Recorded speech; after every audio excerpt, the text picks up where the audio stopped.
Hello everyone, welcome to CUET PG 24/7। स्वागत है आप सभी का। मैं सोनू कुमार आप सभी का स्वागत करता हूं। देखिए, सीयूटी पीजी की परीक्षा के लिए अब हमारे पास बहुत कम समय रह गया है। दिसंबर से लेकर मार्च तक का वक्त बच चुका है, लेकिन मार्च में एग्जाम अगर होता है तो आपके पास जो समय रह गया है वो है दिसंबर, जनवरी और फरवरी। ये 3 महीने का समय है जिसमें कि आप तैयारी अपनी बेहतरीन कर सकते हैं। आज की इस वीडियो में हम बात करने वाले हैं कि क्या डूज और क्या डोंट्स हमें फॉलो करने चाहिए, यानी कि अगर आप तैयारी कर रहे हैं तो वो तैयारी किस प्रकार से होनी चाहिए, क्या क्या चीजें आपको करनी है और क्या क्या चीजें आपको नहीं करनी है, उसके बारे में इस वीडियो में कंप्लीट जानकारी मैं आपको देने वाला हूं। और इस वीडियो को पूरा देखिएगा क्योंकि बहुत महत्वपूर्ण रहने वाला है और बहुत ही क्रूशियल पॉइंट के ऊपर डिस्कशन जो है वो हम करने वाले हैं। क्योंकि बहुत सारे विद्यार्थियों से बात होती है तो वो बताते हैं कि सर हम ये कर रहे हैं तो ये दिक्कत आ रही है या ये बेटरमेंट हमें देखने के लिए नहीं मिल रहा है। तो आज उसी के ऊपर चर्चा जो है वो हम करेंगे। सबसे पहले हम बात कर रहे हैं, यहाँ देखो 3 महीने का समय है और इस 3 महीने में अगर आपने मेहनत नहीं करी है तो फिर आप रिजल्ट लाना थोड़ा सा आपके लिए असंभव जो है वो देखा जा सकता है। क्योंकि अब यही 3 महीना है जो कि सारे के सारे विद्यार्थी, जो हजारों लाखों विद्यार्थी तैयारी कर रहे हैं, वो सब के सब इसी 3 महीने में मेहनत करने वाले हैं। तो आप पीछे बिल्कुल भी मत रहिए। सबसे पहले हम बात करेंगे यहाँ पर डूज की, यानी कि आपको क्या क्या करना चाहिए जो आपके लिए बहुत ज्यादा इंपॉर्टेंट है। ये करना आपके लिए बहुत ज्यादा इंपॉर्टेंट है। अगर आप ये नहीं करते हैं तो आप पीछे रह सकते हैं। सबसे पहला कि प्रीवियस ईयर पेपर्स को जरूर सॉल्व करो। मैंने रीजनिंग के लिए previous year paper already playlist में देखोगे आप, मैंने प्रीवियस ईयर क्वेश्चंस ऑलरेडी हमने करा दिए हैं, तो जाकर देखिए। या अगर आपके पास पीडीएफ है तो जाकर आप प्लीज जाकर प्रीवियस ईयर पेपर्स को सॉल्व करिए। देखिए क्वेश्चन का लेवल क्या है, क्वेश्चन क्या पूछा गया है, किस प्रकार से क्वेश्चन पूछा गया है, वो सारी जानकारी आपके पास होना बहुत जरूरी है।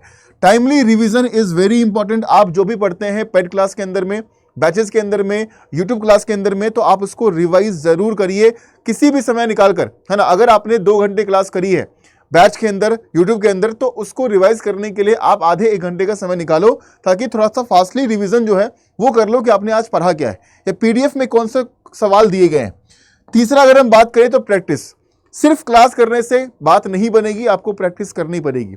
आपको जहां से भी क्वेश्चंस मिलता है आप क्वेश्चन लगाओ। जो चैप्टर आप पढ़ लेते हो उस चैप्टर के क्वेश्चंस लगाइए और साथ में टाइमर यूज करो आप, है ना। टाइमर यूज करो, क्लॉक टाइमर यूज करो कि भाई अगर हम आज 50 सवाल लगाने वाले हैं तो ये 50 सवाल जो है वो कितने देर में हम लगाएंगे, है ना। जब हम मेंटरशिप प्रोवाइड करते हैं, जब हम बच्चों को गाइडेंस देते हैं, तो उन चीज़ों को हम डिस्कस करते हैं उनके साथ, ठीक है। जो भी हमारे पेड बैच के स्टूडेंट्स हैं, जो हमारे बैचेस में इनरोल हैं, उन सबको हम ये चीज़ सिखाते हैं कि कैसे आपको टाइम मैनेजमेंट करना है, कैसे आपको इतने समय में इतने सवाल सॉल्व करने हैं, बहुत सारी चीज़ें होती है। तो टाइमर लगाकर हमेशा अपने क्वेश्चंस को प्रैक्टिस करो। टाइम मैनेजमेंट बहुत ज़रूरी है। और मॉक टेस्ट, है ना। अगर आप चैप्टर पढ़ लिए हो तो मॉक टेस्ट जो है वो 2 प्रकार से आप दे सकते हैं। एक तो हो गया आपका सेक्शनल मॉक, आप सेक्शनल या फिर टॉपिक वाइज मॉक दे रहे हो, ठीक है। उसके बाद एक आपका फुल लेंथ मॉक होता है जिसमें कि आपके सारे के सारे सब्जेक्ट, सारे क्वेश्चंस आपके होंगे। यानी कि अगर sectional mock, topic wise mock की हम बात करें तो जैसे आपने अगर रीजनिंग में चैप्टर पढ़ा, सिलॉग्स पढ़ लिया, कोडिंग डिकोडिंग पढ़ लिया, तो उसके क्वेश्चंस आपने सॉल्व कर लिए कहीं से, ठीक है। वो टेस्ट आपने दे दिया टाइमर लगाकर। या फिर जब आप पूरा सिलेबस कवर कर चुके हो तो फुल लेंथ मॉक की बात आती है, जहां पर आपके जितने भी सब्जेक्ट आपके एग्जाम में आने वाले हैं उन सबके एक पूरा कंप्लीट मॉक होगा, जहां पर पूरे टाइम के हिसाब से, जैसे हम ऑनलाइन पेपर देते हैं वैसे आपका फुल लेंथ मॉक होता है। और मॉक देने के बाद इसको एनालाइज करना बहुत इंपॉर्टेंट है, ठीक है।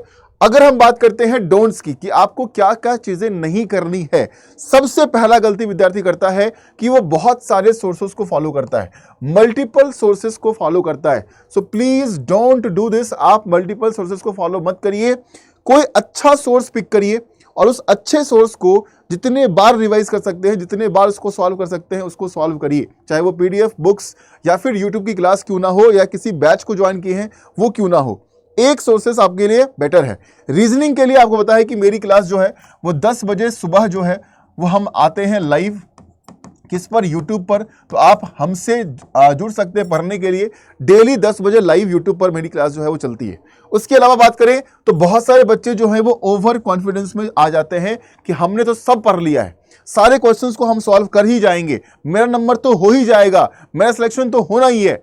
कॉन्फिडेंस होना अच्छी बात है, लेकिन ओवर कॉन्फिडेंस अगर आप होते हैं तो कहीं ना कहीं आप अपने तैयारी को जो है वो हो सकता है कि कुछ चीजें आपकी रह जाएं, कुछ सवाल आपके रह जाएं।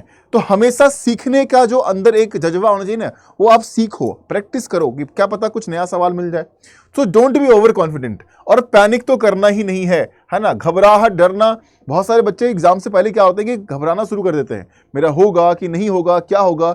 जिंदगी यहां पर खत्म नहीं होने वाली है, जिंदगी बहुत बड़ी है, ठीक है, लेकिन अपना बेस्ट देना है, पैनिक नहीं करना है, ठीक है। किसी भी एक सब्जेक्ट के ऊपर बहुत ज्यादा समय स्पेंड नहीं करना है ताकि बाकी सब्जेक्ट को समय भी मिल पाए। बहुत विद्यार्थी क्या करते हैं कि उनका मैथ सॉल्व करना बहुत अच्छा लगता है, रीजनिंग सॉल्व करना बहुत अच्छा लगता है, तो सारा समय आप मैथ रीजनिंग में दे रहे हैं, बाकी सब्जेक्ट्स को आप भूल गए। कोई करंट अफेयर्स नहीं पढ़ रहे हैं, कोई इंग्लिश सॉल्व नहीं कर रहे हैं, कोई डीआई सॉल्व नहीं कर रहा है। तो बहुत सारी चीजें हैं, आपको देखने पड़ेंगे, मैनेज करना पड़ेगा कि किस किस सब्जेक्ट को कितना टाइम देना है, ठीक है। सोशल मीडिया आप यूज करिए, लेकिन over use of social media आपके लिए गलत है। ओवर यूज बिल्कुल मत करिए, है ना। कुछ सीमित समय के लिए, रिफ्रेशमेंट के लिए आप यूज कर सकते हैं, but don't over use it. हमेशा हम रील्स और शॉर्ट्स जो है वो स्क्रॉल करते जा रहे हैं, डोंट डू दिस, ठीक है। तो ये सब चीजें आपको नहीं करनी है। मैंने कहा था कि गाइडेंस और मेंटरशिप की बात अगर हम करें तो गाइडेंस मेंटरशिप के अंदर में मैं बच्चों को बहुत ज्यादा मोटिवेट करता हूं या फिर बच्चों को गाइड करता हूं कि कैसे तैयारी करनी है, कैसे सब्जेक्ट वाइज टाइम मैनेज करोगे आप, कैसे मॉक टेस्ट को मैनेज करोगे आप। तो बहुत सारी चीजें जो है वो बताई जाती है, सिखाई जाती है जब आप बैच में ज्वाइन करते हैं। तो अगर आप चाहते हैं कंप्लीट गाइडेंस, एक complete mentorship CUET PG exam 2025 के लिए, तो ये मेरा ईमेल आईडी है। इस ईमेल आईडी पर आप मुझे मेल कर सकते हैं अपना नाम, है ना। जब आप मेल करोगे, जब भी आप मेल करेंगे तो अपना नाम जरूर मेंशन करिएगा मेल में, और अपना फोन नंबर जरूर मेंशन कर दीजिएगा ताकि मैं डायरेक्ट आपको कॉल कर पाऊं, ठीक है। कॉल कर कर आपकी बातें सुनूं, जो भी आप चाहते हैं। तो इस ईमेल आईडी पर आप मुझे मेल करिए, ठीक है। बैचेस को ज्वाइन करिए। बैचेस को ज्वाइन अगर आप करते हैं तो आप अच्छी तैयारी करेंगे और सटीक तैयारी करेंगे, ठीक है। एक गाइडेंस आपको जो है वो मिलेगा अच्छे तरीके से, है ना, प्रॉपर तरीके से। और बैच को ज्वाइन करने के लिए जो फीस पर डिस्काउंट है, उसके लिए एक कूपन कोड मैं आपको दे रहा हूं, है ना। कोई भी बैच आप ज्वाइन करते हैं, कोई भी बुक्स, मॉक टेस्ट आप खरीदते हैं, तो उसका जो फीस है, उसके फीस पर आपको मैक्सिमम डिस्काउंट मिले, उसके लिए एक कूपन कोड मैं आपको दे रहा हूं। सोनू 80 कूपन कोड होगा जो आपको यूज करना है। बाकी जो हमारे बैचेस हैं उसको ज्वाइन करने के लिए एक प्रोसेस है। अड्डा 24/7 की एप्लीकेशन या फिर वेबसाइट पर आप जाएंगे, वहां पर आप सभी क्या कर सकते हैं, आप सभी ज्वाइन कर सकते हैं। तो जैसे कि यहां पर हम क्या करेंगे, यहां पर हम करेंगे select UG and PG entrance examination, CUET PG पर जाएंगे। अब जैसे MBA के लिए अगर आपको बैच लेना है तो तेजस बैच है हमारा, आप महापैक में भी आ सकते हो। आप COQP 11 के लिए जो है वो अध्ययन बैच ज्वाइन कर सकते हैं, या जितने भी कोर्सेज के लिए हमारे बैचेस हैं उसको ज्वाइन करने का तरीका बिल्कुल सेम रहेगा। तो हमने इस बैच पर क्लिक किया, जाएंगे बायना पर, हमने आपको कूपन कोड दिया है ना, हमने आपको कूपन कोड दिया सोनू 80।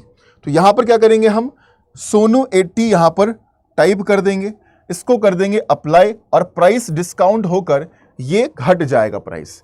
यहां पर जो प्राइस है, मेन प्राइस जो बैच का है वो 12,000 समथिंग है, but Sonu 80 coupon code use करेंगे तो ये मिनिमम प्राइस पर चला जाएगा, और एप्लीकेशन से करते हो तो थोड़ा और कम हो जाएगा कॉइन्स वगैरह लगकर, है ना। बाकी मैंने आपको ईमेल आईडी दे दिया है, यहां से कंटिन्यू करोगे, कंटिन्यू करके अपने डिटेल्स वगैरह फिल कर आप बैच में एडमिशन जो है वो करवा सकते हैं। लेकिन इसको ज्वाइन करने से पहले आपको इस ईमेल आईडी पर जरूर से जरूर अपना मेल ड्रॉप करना है, मैसेज करना है, जहां पर आपका नाम और आपका फोन नंबर और किस एग्जाम की तैयारी आप कर रहे हो ये जरूर उसमें लिख दें। मैं तुरंत आपको कॉल करूंगा, जैसे आप मेल करोगे मेरा कॉल जाएगा आपके पास, और हम सारी चीजों को डिस्कस कर लेंगे और अच्छे तरीके से आगे की तैयारी जो है वो हम करेंगे, ठीक है। बाकी आप सभी मुझसे डेली बेसिस पर 10 बजे लाइव मेरी यूट्यूब क्लास होती है, वहां पर आप लोग आ सकते हैं। रीजनिंग की क्लास हम करते हैं जो कि MBA के लिए, LLB के लिए, MCA के लिए इंपॉर्टेंट है। तो आप सभी जुड़ते रहिए और तैयारी को बेहतरीन बनाते रहिए, क्योंकि आप सभी इंडिया के जो one of the top institute है या फिर यूट्यूब चैनल है जो कि PG एग्जाम की तैयारी करवाता है, वो है अड्डा 24/7। तो आप सही जगह पर आए हैं, अच्छे से तैयारी करिए। आपका भाई आपके लिए रेडी है। ये ईमेल आईडी है जहां पर आप मुझसे बात कर सकते हैं डायरेक्ट, ठीक है।